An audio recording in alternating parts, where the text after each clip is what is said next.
ساتوی پسروینو داد شهیدانو کور داد باتورانو کور داد باتورانو کور داد باتورانو کور داد باتورانو کور ساتوی پسروینو داد شهیدانو کور داد کور داد باتورانو. Assalamu alaikum and welcome back to today's news package.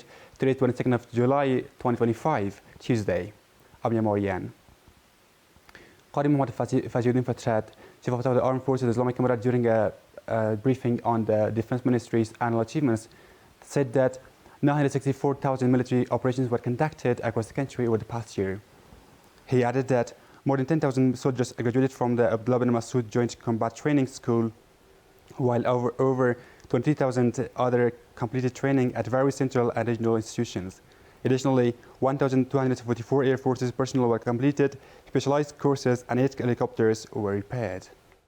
Deputy Prime Minister of Economic Affairs Mullah Abdul Ghani Baradar Khand inaugurated the new factories for steel, agricultural, and industrial machinery, highlighted a vital step for strengthening domestic production.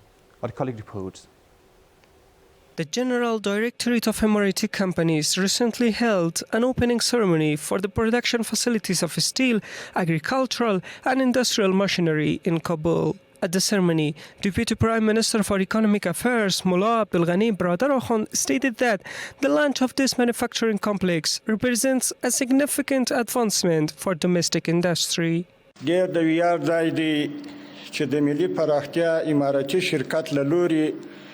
This is a place filled with great pride, where the National Development Emirates Company is reviving several inactive or damaged production factories, some of which have been inactive for over 60 years. As a production complex, these factories have significant capacity in various fundamental sectors.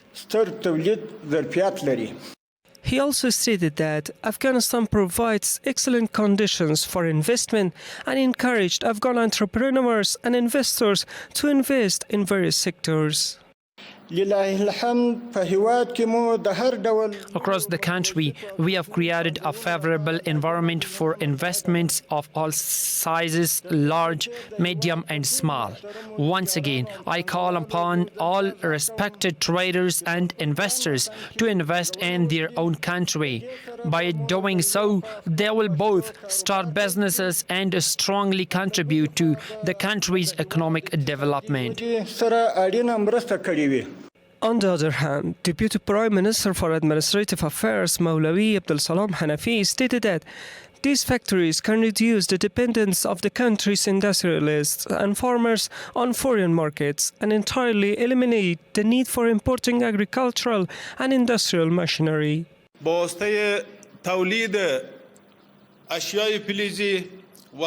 Through the production of material goods and machinery used for the development and strengthening of agriculture and industry, manufacturing will now take place inside Afghanistan.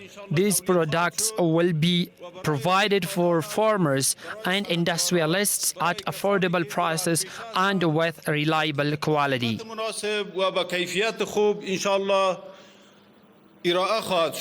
Officials from the Emirati company view the opening of the factory complex for manufacturing iron products, agricultural and industrial machinery as a significant step towards achieving the country's self-sufficiency.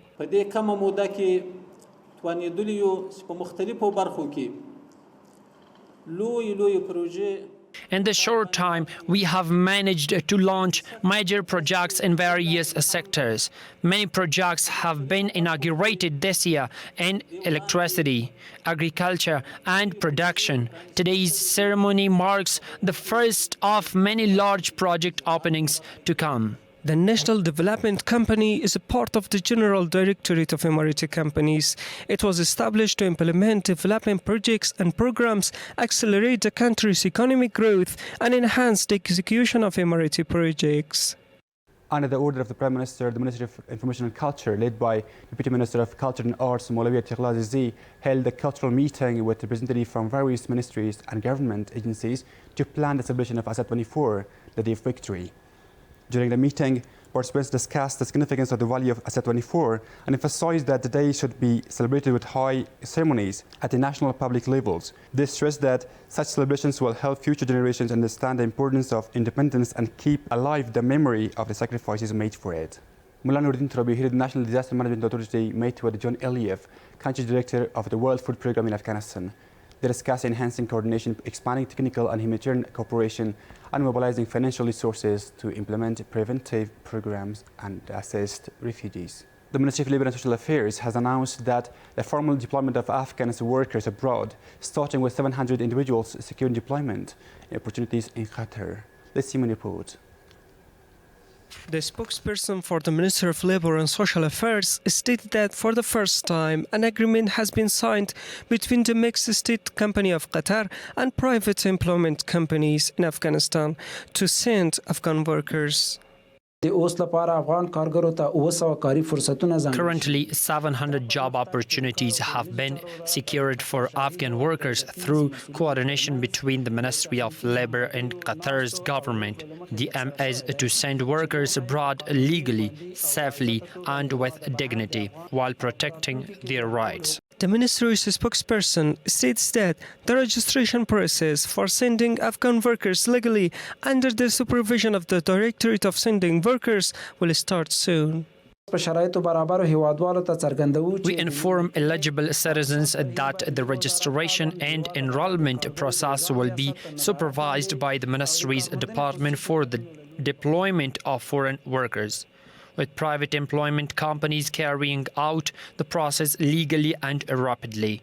Details on how to register eligibility criteria and designated centers will be announced and clarified later. Young people commend the Ministry of Labour and Social Affairs for this action, which aims to prevent illegal immigration abroad.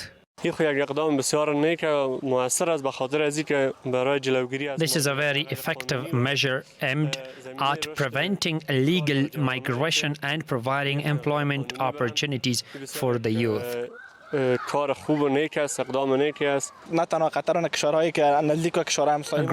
with Qatar, neighboring countries, Europe, and the West will create more job opportunities for the Afghan youth.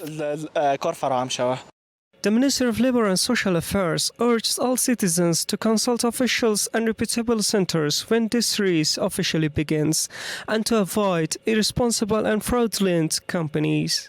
600 young personnel graduated from the 11th round of basic military ideological and professional training at the Abdullah bin Masood Military Training School.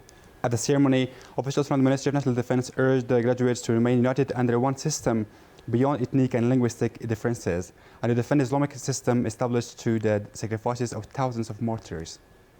In a joint statement, 25 Western countries, including UK, France and Canada, condemned the Israeli attack on the Gaza Strip and called for the immediate stop.